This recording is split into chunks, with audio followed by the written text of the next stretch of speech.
우리는 마태복음 8장 1절로 4절 말씀을 통해서 예수님의 사랑이라는 표현을 가지고 말씀의 은혜를 나누고자 합니다. 1997년에 출간된 모리와 함께한 화요일이라는 책이 있습니다. 전 세계적으로 베스트셀러가 된 책입니다. 우리 한국에서만 해도 80만 권이 팔렸습니다. 이 책의 내용은 누게르병에 걸려서 시한부 인생을 살아가는 노스성 모리로부터 저자 미치가 인생에 의하여 배운 교훈을 그 책을 통해서 나눈 것입니다. 책 내용 중에 이런 것이 있습니다. 죽어가는 노교수 모리가 병실을 찾아온 자기 제자 미치에게 이 병을 앓으며 배운 가장 큰 것이 뭔지 아는가 하고 스스로 물어보고는 낮은 목소리로 대답합니다. 사랑을 나눠주는 것과 사랑을 받아들이는 법을 배우는 것이 인생에서 가장 중요하다는 거야. 심리학자들은 인간의 가장 기본적인 욕구를 사랑하고 사랑받고 싶은 욕구라고 말합니다. 그만큼 사랑은 우리 모두의 관심사입니다. 사랑 없이 행복한 사람은 아무도 없습니다. 이 세상에서 가장 행복한 사람은 자신이 사랑하는 일에 성공한 사람이라고 말을 합니다. 이렇듯 우리 인생의 내용을 해서 사랑에 빠져버리면 그때부터 인생의 의미는 없어지고 마는 것입니다. 그래서 사람들은 사랑에 대한 목마름을 갖고 살아갑니다. 우리가 복음을 전할 때 영적인 네 가지 법칙인 사영리를 사용하기도 하죠. 사영리, 네 가지 영적인 법칙이라는 것이죠. 첫 번째 법칙이 뭡니까?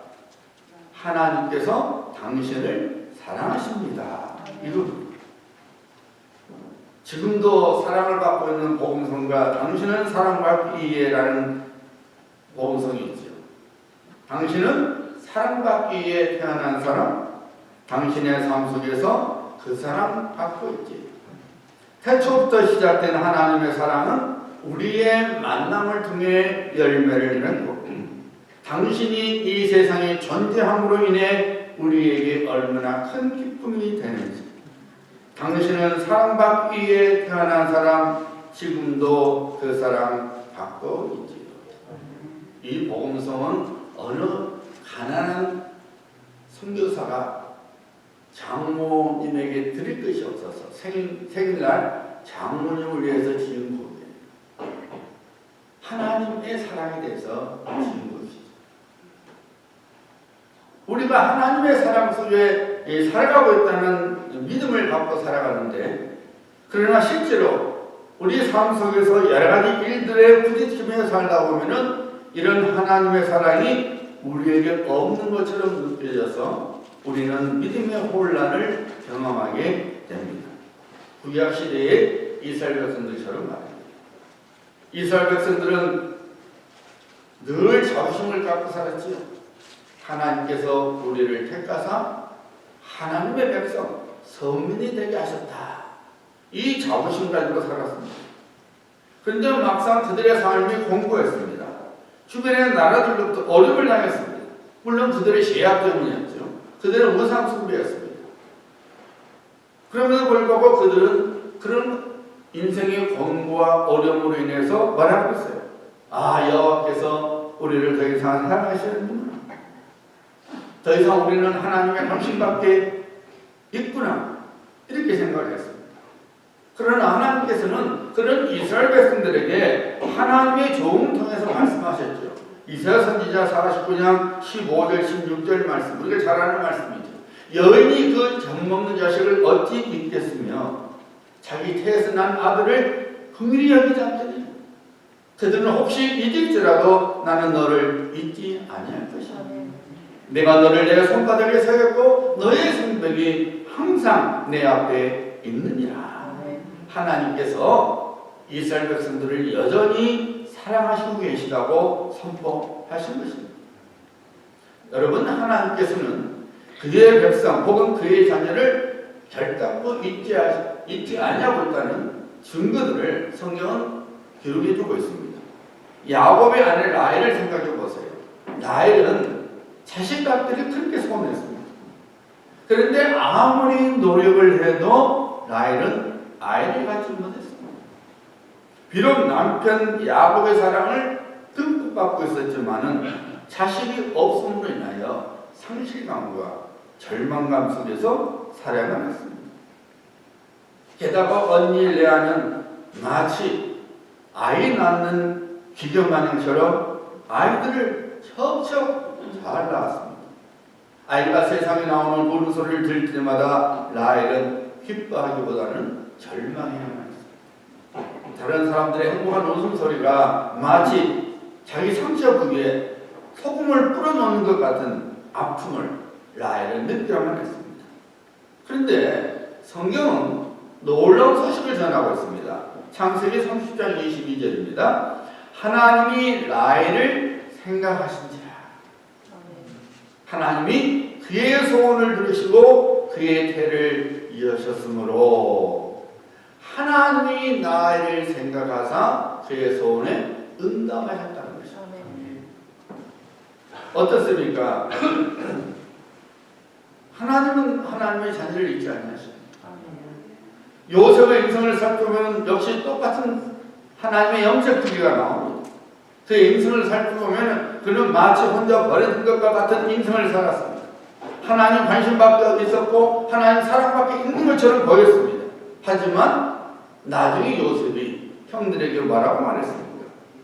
당신들은 나를 해하려 했으나 하나님은 그것을 선으로 바꾸사 오늘날과 같이 많은 백성들의 생명을 구원하게 하시려 하셨나니 하나님께서는 결단코 요셉을 잊지 아니하셨습니다. 사랑하는 성도님들, 하나님께서는 결단코 우리를 잊지 않으십니다. 비록 지금 우리들 마음속에 염려와 근심, 애로움과 상실감, 그리고 좌절과 절망이 자리 잡고 있다 할지라도 우리를 향하여 우리가 하나님을 향하여 갖고 있는 소원 그리고 소망을 하나님께서는 절대로 잊지 않고 계십니다. 우리 육신의 환경을 보면 지금의 상황을 보면 마치 우리가 하나님의 사랑과 관심밖에 있는 것처럼 느껴져도 우리는 하나님께서 여전히 우리를 사랑의 눈으로 바라보고 계시고 있는 것을 믿어야 합니다. 아멘. 모든 것을 합력하여 선을 이루시는 하나님께서 여전히 우리 삶 속에서 일하시고 계심을 믿어야 합니다. 아멘. 가만히 보면은 미국 사람들은 풋볼을 굉장히 좋아하는 것 같아요. 아마 1등이 풋볼 같아요. 야구도 있고 농구도 있지만 제일 좋아하는 것이 풋볼인 것 같아요. 군지역에 목회 있는 어느 목사님이 제게 그러더라고요. 목사님, 미국 남편들이 주일날 풋볼 시합 큰 것이 있으면 교회에 오지 않습니다. 기가 막혀서 말이 안 나옵니다. 그러더라고요. 그만큼 미국 사람들이 풋볼을 좋아하는 거예요. 우리 켄터키 주는 풋볼팀이 없잖아요. 그렇든지 그지는 풋볼에 별로 관심이 없어요. 근데 그 자기 연구가 있는 풋볼 팀이 연구가 있는 목사님들, 한인교회 목사님들은 진짜 풋볼 좋아하거든요. 어느 미국 목사님이 교인과 함께 풋볼 시합을 보러 왔어요. 그 교인의 아들이 풋볼 팀에 선수였는데 그날 그 팀의 시합이 있었기 때문에 같이 경기를 보게 되었습니다. 그 교인의 아들은 수비수이기 때문에 볼을 만질 기회는 전혀 없었습니다. 그런데 그날 경기에서 어떻게 볼이 바닥에 튕기면서 그 교인 아들의 손에 들어갔습니다. 그 아들이 볼을 잡고 왼쪽으로 반발자국, 오른쪽으로 반발자국 움직이니까 상대방 선수들이 그 아들을 에워싸서 그 아들이 어쩔 줄 모르는 거예요. 한 발짝도 못 가고 이쪽으로 반발자국, 저쪽으로 반발자국 하는데 에워싸버리니까. 그래서 그 목사님이 자기가 봐도 민망한 거예요. 그래서 교인 개인 눈치가 빠지더래요. 왜냐면 아들이 잘했으면 좋은데 못했으니까 자기도 민망해갖고 삐뚤어갖고 있는데 교인이 그래도 목사님 보셨습니까? 우리 아들이 볼을 잡은 거 보셨습니까? 최고죠? 세상에 자기가 봤을 때는 너무 못해서 민망할 정도인데 그래서 교인 얼굴 보기가 좀 미안했는데 그 막상가 아버지는 아들이 볼을 잡았다고 그렇게 좋아하더라는 거예요. 그 순간 목사님이 우리 하나님께서 우리들을 그렇게 보시고 계시겠구나 라는 생각이 들었다는 거예요. 우리 작은 몸짓 하나에도 마냥 기뻐하시는 분이 우리 아버지 하나님이십니다. 사람들은 우리를 보면서 아이고 그러고도 네가 선수냐 그게 뭐냐 어떻게 한 발자국도 앞으로 나가지 못하냐 하고 눈을 내리깔고 얕잡아 볼 수 있지만 하나님께서는 아이고 내 새끼 정말 잘한다. 그 어려운 발을 잡다니 최고다 최고라고 기뻐하십니다. 하나님께서는 그의 자녀들을 별담고 있지 아니하십니다. 우리 모두를 항상 깊은 관심을 갖고 바라보고 계시는 분이십니다. 우리 삶 속에서 가장 적절한 때에 은혜의 손길을 베푸시고 계시는 분이 바로 우리 아버지 하나님이십니다. 마태복음 20장에 보면은 천국 비유들이 나오는데 그 중에 포도원 품꾼 비유가 있습니다. 포도원 주인이 품꾼을 불렀는데 그 중에는 아침 일찍 온 사람들이 있었고 아침 9시, 낮 12시, 오후 3시 그리고 오후 5시에 온 자들이 있었습니다. 주인은 아침 일찍 온 품꾼에게 하루 품삯 즉 한 데나리온을 주겠다고 약속했습니다. 드디어 하루 일과가 마치고 주인이 품삯을 지불하기 시작했습니다. 주인은 오후 5시에 온 품꾼들에게 한 데나리온을 주었습니다. 그리고 오후 3시, 낮 12시에 온 품꾼들에게도 한 데나리온을 주었습니다. 그런데 놀랍게도 아침 일찍 온 품꾼들에게도 그 포도원 주인은 한 데나리온을 주었습니다. 그러자 일찍 온 품꾼들이 불평을 했습니다. 아니, 저 사람들은 1시간밖에 일하지 않았고 우리는 아침 일찍부터 일을 했는데 왜 품삯이 같습니까? 우리에게 더 줘야지 공평하지 않습니까? 오늘날 자기 계산과 세상 방식에 능한 우리들 역시 이 비유 속에 나오는 주인의 처사가 옳지 않게 볼 수 있습니다. 이건 공평치 않아. 무슨 놈의 보상이 이래? 어떻게 종일 일한 사람과 1시간만 일한 사람의 품삯이 같을 수 있어? 이것은 절대로 공평하지 않아 라고 생각하지. 그리고 그런 방식으로 우리 인생을 바라봅니다. 그리고선 나는 참으로 억울한 인생을 살고 있어. 하나님은 공평하시지 않아. 나는 뭔가 손해를 볼 것 같아. 내가 열심히 하는데 저 사람이 열심히 하지 않는 것 같은데 나는 열심히 기도하는데 저 사람이 적당히 기도하는 것 같은데 나는 열심히 섬기는데 저 사람이 적당히 섬기는데 왜 하나님께서 내가 왜 저 사람보다 못해야 되지? 더 많이 주지는 않을망정 왜 손해보게 하시지? 우리 이렇게 생각합니다. 여러분 불신자들이 하는 말들이 있죠. 하나님께서 살아계신다면 어떻게 저런 비참한 일이 벌어지도록 바라만 보고 계실까? 하나님이 이 세상을 주관하시고 있다면 왜 아무런 죄 없는 어린아들이 마실 물이 없어서 먹을 음식이 없어 죽어가는데 왜 가만히 계실까? 라고 말하면서 이 세상의 모든 불공평, 억울한 것, 부조리, 그리고 불법 등등을 하나님의 탓으로 여기면서 그래서 하나님을 믿고 싶지 않다고 말합니다. 제가 저 옆집 아저씨에게 이렇게 하니까 그 이야기입니다. 하나님이 계신다면 이 세상에 있는 모든 악한 것들이 어떻게 일어나는지. 제가 필리핀에 살았을 때에 어떤 경우는 5불 가지고 살 때가 있었어요. 한 달에.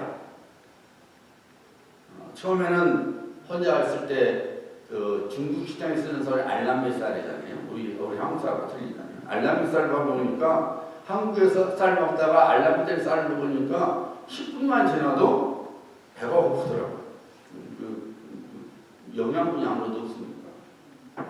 허여물 그냥 생선물에다가 이상한 야채 있는 음식만 먹는 경우도 있었어요. 그래서 바나나로 배를 채우고 바나나를 튀긴 그 마탕으로 배를 채우고 그랬어요. 나중에 제 아내가 같이 필리핀에 있을 때 제 아들 3월 낳았을 때에 미역국은 아예 눈치껏 찾아가도 없어요. 지금은 아마 있을 때 있죠. 미역국도 없었어요. 저 아내가 깜짝 보다니까 제가 시장에 가서 닭죽 누가 오라래.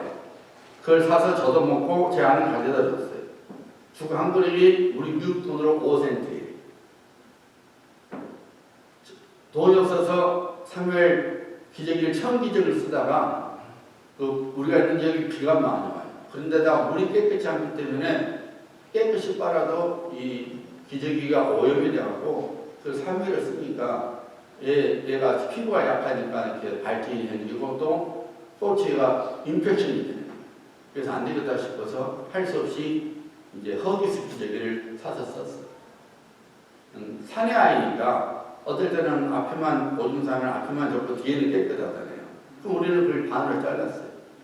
뒤에 깨끗한 부분을 덧대서 쓰면은 그렇게 해서 기저귀를 세이브하면서 살았어요.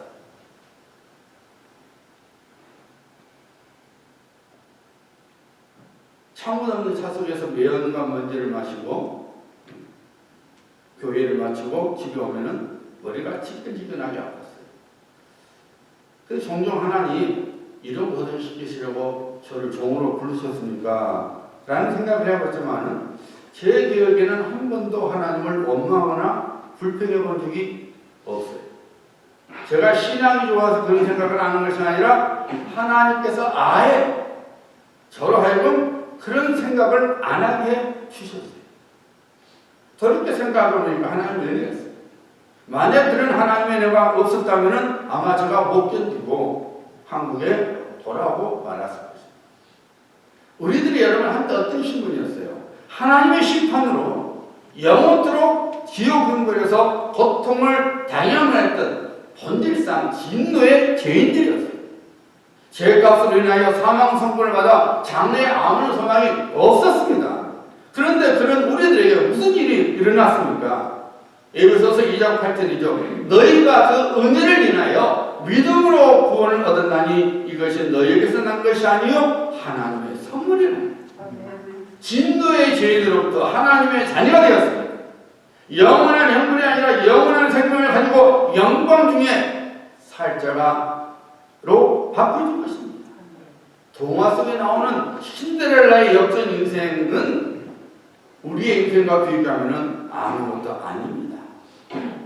이루에게 이런 감격스러운 일이 어떻게 일어날 수 있었습니까? 사도 바울의 성령의 감동 속에서 그 대답을 주고 있지 않습니까? 너희가 그 은혜로 인하여. 우리가 하나님께서 우리에게 주신 하나님의 은혜를 인하여 본질상 진노의 자녀에서 영원한 생명을 선물 받고 영원토록 천국에서 살 복된 자가 되었다 그 말입니다.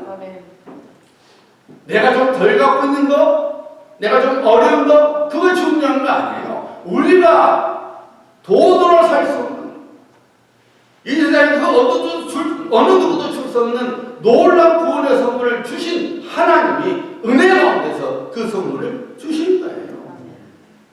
사랑하는 여러분, 우리 모두는 하나님의 은혜를 입은 자입니다. 그리고 지금도 하나님의 은혜를 먹고 마시며 살고 있습니다. 물론 장래에도 하나님의 은혜 빛은 여전히 우리에게 비추게 될 것입니다. 다른 사람들에게 베풀어지는 하나님의 은혜를 인하여 불평하거나 불만족으로 살기보다는 지금 나에게 베풀어지고 있는 하나님의 은혜를 깨닫고 살아가야 합니다. 그리고 그 은혜를 우리 자신에게 믿음으로 선포하며 살아가야 합니다. 나는 하나님의 은혜 가운데 살고 있는 하나님의 자녀야. 요셉을 세우신 것처럼 나의 인생을 세워주실 거야. 내 인생을 위한 하나님의 구원의 시간이 반드시 올 거야. 믿음으로 날마다 선포하며 살아가야 합니다. 우리가 지금 어떤 상황 속에 있다 할지라도 우리가 혼자라는 것이 아니라 하나님께서 우리와 함께 계시고 있는 것을 믿고 살아가야 합니다. 하나님께서 우리의 인생을 그의 은혜 가운데서 빚어가고 있는 것을 조금 더 의심하지 말고 하나님께서 약속하신 것을 믿음으로 선포하며 살아가야 합니다. 우리는 절대로 하나님께 잊혀진 존재가 아닙니다. 하나님께서는 항상 우리를 지켜보고 계십니다. 그리고 하나님께서 정하신 구원의 시간이 되면 한치도 어김없이 그리고 한순간도 지체되지 않고 우리 마음속에 심어주신 꿈과 소원을 이루어 주십니다. 나의처럼 태가 열리는 날이 옵니다. 요셉처럼 모든 사람들의 생명을 건지는 날이 옵니다. 오늘 본문 말씀이 바로 이와 같은 진리를 입증하고 있습니다.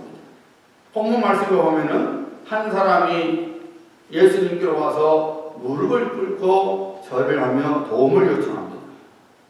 근데 그 사람은 당시에 도저히 나을 수 없는 무서운 병을 앓고 있었습니다. 그것은 나병이었습니다. 유대인들은 그 병은 하늘이 내려준 저주의 병이라고 여겼습니다. 일단 그 병에 걸리면 그 사람은 가족들로부터 친구와 이웃들로부터 그리고 그 사회로부터 철저하게 격리되어 살아야만 했습니다. 성경에는 자세히 기록되어 있지 않지만은 우리는 그 사람의 인생을 충분히 재구성할 수 있지요. 분명히 그 사람은 사랑하는 여인과 결혼을 할 것이고 그리고 남들처럼 자녀들을 사랑하며 살았을 것입니다. 설령 큰 부자는 아니었을 줄 몰라도 나름대로 행복한 가정생활을 꾸려가고 있었을 것입니다. 동네에는 친한 친구들이 있어서 종종 수다를 떨고 혹은 운동도 같이 하며 행복한 교제를 나누었을 것입니다. 안식일이 되면 회당에 모여서 하나님께 예배를 드리고 납비가 읽어주는 말씀을 통해서 위로와 권면을 받았을 것입니다. 자녀들을 위해서 간절히 축복기도를 했었을 것입니다. 그런데 어느 날 그의 몸에 이상한 반점이 생겨난 것을 발견했습니다. 처음엔 단순한 피부병을 앓았는데 차츰 그 정도가 심해졌습니다. 피부가 움푹 들어가더니 썩기 시작했습니다. 그런데 이상하게 통증을 느끼지 못했습니다. 그래서 제사장에게 자신의 몸을 보여주었습니다. 그는 제사장으로부터 청첩병력 같은 소리를 들었습니다. 나병. 처음 그 말을 들었을 때 그것은 잘못된 진단이라고 여겼을 것입니다. 다시 봐주세요. 정말입니까? 그럴 리 없죠. 하지만 여전히 제사장의 입으로부터 당신은 나병에 걸렸습니다. 그는 현실을 받아들일 수 없었을 것입니다. 한순간에 그의 인생이 뒤집어지고 말았습니다.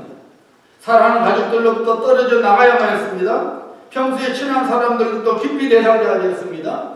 동네로부터 쫓겨나가야만 했습니다. 아내와 자녀들은 눈물을 흘리지만 다가가서 안아주거나 손을 만질 수가 없었죠. 친구들이 혀를 끌끌 차면서 애처롭게 바라보는 자신의 눈길을 일부러 외면했습니다. 이제 누가 봐도 그의 인생은 끝난 것이었죠. 당시 나병은 어떻게 해볼 수 없는 무서운 병이었습니다. 평생 그 끔찍한 병을 품고 살다가 죽어야만 했습니다. 아무런 소망이 없는 인생이 되고 만 것이죠. 갑자기 모든 것이 다 죽어버렸습니다. 자이든 타이든 이제 그 사람은 자신의 인생을 포기해야만 했습니다. 그런데 여러분 아십니까? 사람은 포기해도 하나님께서는 절대로 포기하시지 않습니다. 그런 경험을 한 다윗이 이런 고백을 하지 않았습니까? 내가 사망의 음침한 골짜기를 다닐지라도 해를 두려워하지 않을 것은 주께서 나와 함께 하시니 주의 지팡이와 막대기가 나를 안위하시나이다. 우리들이 살다 보면 재정적인 음침한 골짜기, 건강의 음침한 골짜기, 결혼생활의 음침한 골짜기, 인간관계의 음침한 골짜기, 그리고 재난의 음침한 골짜기를 등을 지나가기도 합니다. 그럼에도 불구하고 하나님의 자녀는 그런 음침한 골짜기에 영원토록 갇힘을 당하지 않습니다. 왜냐하면 바로 그 자리에도 능치보다 심이 없고 풍성한 사랑을 주시는 하나님께서 함께 하시기 때문입니다. 하나님의 지팡이와 막대기로 우리의 마음과 생각을 지켜주시기 때문입니다. 자신뿐만 아니라 주변 사람들로부터 포기된 인생을 살아가고 있었던 그 나병 환자는 예수님께 나와서 주여 원하시면 저를 깨끗하게 하실 수 있나이다 라고 그의 인생 회복을 요청했습니다. 여러분, 우리 좋으신 하나님께서는 우리를 위하여 이미 은혜와 복을 주셨습니다. 하지만 우리는 믿음으로 하나님께서 이미 주신 이 은혜와 복을 우리가 취해야 합니다. 인생 행복의 열쇠가 우리 하나님께 있으니 우리는 믿음으로 하나님께 나아가야 합니다. 이 진리를 우리 예수님께서 포도나무 비유를 통해서 분명히 말씀하지 않았습니까? 나는 포도나무요 너희는 가지라. 그가 내 안에 내가 그 안에 있으면 열매를 많이 맺나니 나를 떠나서는 너희가 아무것도 할 수 없음이니라. 여러분, 아무런 풍랑이 없고 시원한 미풍과 따스한 햇빛이 있을 때는 배를 꾸미고 있는 실내 장식, 멋진 화려한 모양, 편리한 시설들, 그리고 배 색깔 등등이 중요하게 여겨지죠. 아무도 배 밑바닥에 있는 볼품없는 쇳덩어리 용골에 대해서는 관심을 두지 않습니다. 그러나 여러분, 사망 풍랑이 일어나게 되면 그 배의 생명은 화려한 실내 장식이나 혹은 시설, 혹은 겉모양이나 혹은 색깔에 있지 않습니다. 배가 뒤집혀지지 않도록 균형을 지켜주는 용골에 그 배의 존재가 달려있는 거예요. 우리 인생이 이와 같습니다. 평소에는 물질, 건강, 권세, 외적인 화려한 것들이 우리 인생이 전부인 것 같고 우리 인생을 지켜줄 것 같지만 막상 인생의 풍랑이 찾아오면은 결단코 큰 것들이 우리 인생을 지켜주지 못합니다. 우리들이 비싼 침대를 살 수는 모르지만은 편한 잠은 살 수 없는 거예요. 비싼 음식을 살 수 있을지 모르지만은 입맛은 살 수 없어요. 최고 시설의 병원에는 갈 수 있을지 모르지만은 생명을 살 수는 없습니다. 여러분, 우리 인생의 영물은 예수 그리스도입니다. 우리가 인생의 영물이신 우리 인생을 붙잡아 주시고 우리 인생이 넘어지지 않도록, 난파되지 않도록, 파손되지 않도록 지켜주신 분은 십자가에서 우리를 위하여 죽어주시고 능력으로 다시 살아나신 예수 그리스도 한 분이십니다. 우리가 이 믿음으로 살아가야 됩니다. 우리를 위한 이 죽음의 사랑을 붙들고 우리가 살아가야 합니다. 우리 예수님께서 우리의 허물과 죄를 대신하여 갈보리 십자가에서 대속의 죽음을 맞았을 때에 예수님께서 하시는 마지막 말씀이 무엇이죠? 다 이루었다. 우리 예수님께서 십자가에서 7번 말씀하셨죠. 마지막 말씀이 다 이루었다. 우리 예수님께서 우리를 위하여 구원을 완전히 이루셨다는 것입니다. 우리들 하여금 생명을 얻게 하고 그리고 풍성한 삶을 살도록 우리 예수님께서 이미 이루셨습니다. 그러므로 우리들이 이 믿음으로 예수 그리스도께서 올 때에 우리 인생이 온전히 회복되는 것입니다. 우리가 주님께 와야 하는 거예요. 어떤 믿음으로? 주님이 나를 위하여 구원을 다 이루셨어. 그러니 나는 주님께 오기만 하면 주님의 구원이 내 것이 되는 거야. 이 믿음으로 우리는 예수님께 와야 하는 것입니다. 그때에 우리 인생이 온전히 회복이 되는 것입니다. 죄가 가져다 주는 상실감, 패배감, 무기력함, 그리고 실패 등등을 우리 예수께서 이미 다 쫓아내셨어요. 그러므로 우리는 믿음으로 쫓아내야 합니다. 이 믿음으로 선포해야 합니다. 주여 원하시면 죄를 깨끗하게 하실 수 있나이다 라고 말했던 그 나베한 자에게 우리 예수님께서 어떤 반응을 보이셨습니까? 본 말씀 3절이죠. 예수께서 손을 내밀어 저에게 대시며 이르시되 내가 원하노니 깨끗함을 받으라 하시니 즉시 그의 나병이 깨끗하여 진지라. 우리 예수님께서 뭐라고 말씀하셨어요? 내가 원하노니. 모든 사람들이 그 나병 환자를 포기했어도 예수님께서는 그를 포기하시지 아니하셨습니다. 긍휼히 여겨주셨습니다. 사랑해 주셨습니다. 우리 예수님께서 내가 원하노니 깨끗함을 받으라 말씀하셨을 때에 우리 예수님께서 동시에 뭘 하셨어요? 아무도 만지기 싫어하는 그의 몸을 만져주셨어요. 말씀만 하셔도 되는데 우리 예수님께서 그 증물의 진리를, 그 흉측한 그의 몸을 만져주십니다. 내가 원하노니 깨끗함을 받으라. 그 나병 환자는 외적으로도 무서운 나병이라는 질병을 갖고 있었지만은 동시에 마음의 병도 갖고 있었어요.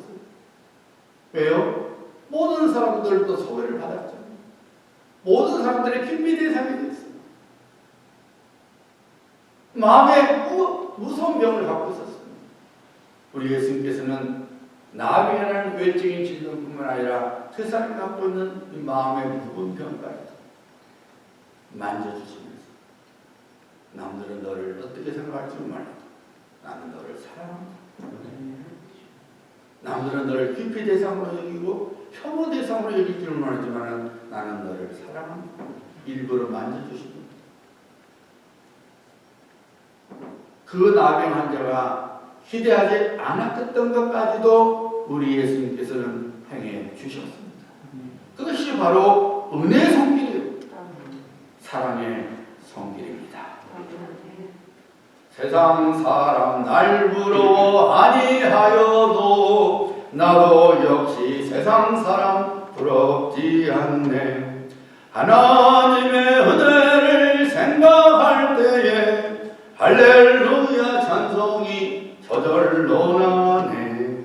사람들이 나를 뭐라고 하든, 나를 인정하든 안 하든, 나를 무시하든 안 하든 내게 임하고 있는 하나님의 은혜, 그 은혜를 인하여 나는 기쁨이 넘치는 거예요. 사랑하는 성도님들, 우리들이 바로 그 은혜 속에 살고 있습니다. 아무개 성도가 그 은혜 속에 살고 있을 뿐만 아니라 나 역시 그 은혜 속에 살고 있음을 깨닫고 살아가야 합니다. 나병 환자가 예수님의 만져주심을 통해서 그 인생이 회복될 수 있었던 것은 순전히 그 사람을 향한 예수님의 은혜와 사랑 때문이었습니다. 어떤 공로가 있어서가 아니었습니다. 그 사람은 다만 주님의 은혜와 사랑을 구했던 것 뿐입니다. Jesus loves me this I know. 예수 사랑하시면 거룩하신 분이시죠. 이 사실을 잊지 말아요.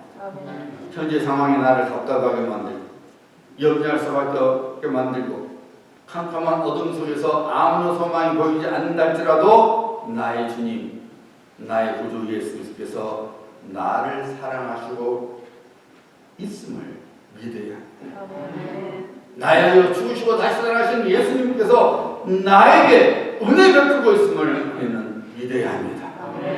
우리가 믿음으로 그 은혜를 붙들고 그 사랑을 붙들고 주님께서 사랑하신 자가 여기 있습니다.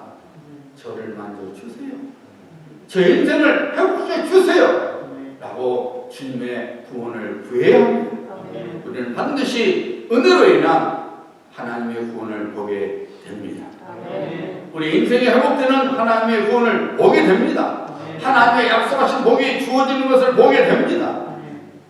우리의 마음의 소원이 응답되는 하나님의 복의 성취를 보게 됩니다. 좋으신 하나님을 찬양하는 그날이 오게 됩니다. 예수님께서는 우리를 사랑하십니다. 예수님께서는 우리를 사랑하십니다. 십자가의 대속의 죽음은 우리 모두를 향한 우리 예수님의 사랑 고백입니다. 그 고백을 듣는 여러분은 어떤 고백을 예수님께 드리고자 하십니까?